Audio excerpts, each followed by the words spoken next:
Liverpool have gone 65 games unbeaten at home, and in the process, they've broken a club record. They're now going for the all-time English club record, which stands at 86. That's pretty impressive, but let me just let you know about an even more impressive record that doesn't belong to any club, but in fact belongs to a special man. The special one, in fact, of course, Jose Mourinho.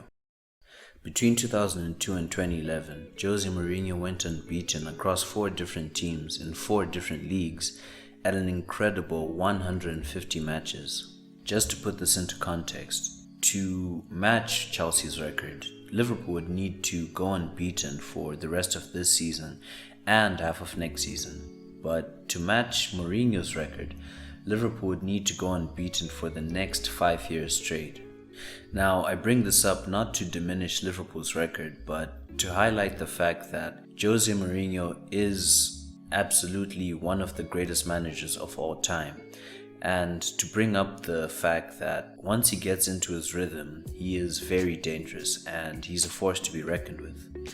And I will admit, the idea of Spurs and Mourinho was pretty funny to me at first, but I also have to acknowledge the fact that Mourinho has built a career out of exceeding expectations and changing people's perceptions.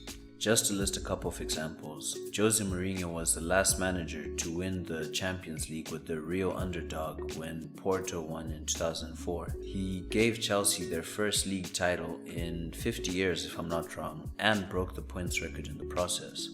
And he even won the treble with an Inter Milan side that literally imploded the year immediately after he left. Just because Mourinho has done great things in the past isn't a guarantee that he will do good things in the future. I can't ignore the fact that Mourinho hasn't been the special one for the last 5 years, but he's still got a CV and he's still eager to show everyone that he's still got it.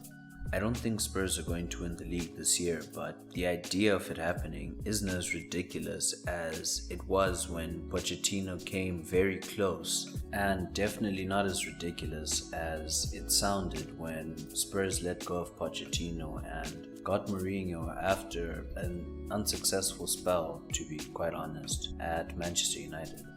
It does seem, I must say, like Spurs have finally moved into a bit more of the big boy section, so to speak, because 5 years ago it would have been very surprising to see them get a manager of Mourinho's stature, even though Mourinho hasn't been the most successful recently. So I think this pairing is very interesting, and as long as they give him money and Mourinho does what Mourinho does, I wouldn't be surprised if they won an actual trophy for the first time in 12 years, or who knows, maybe even the Premier League.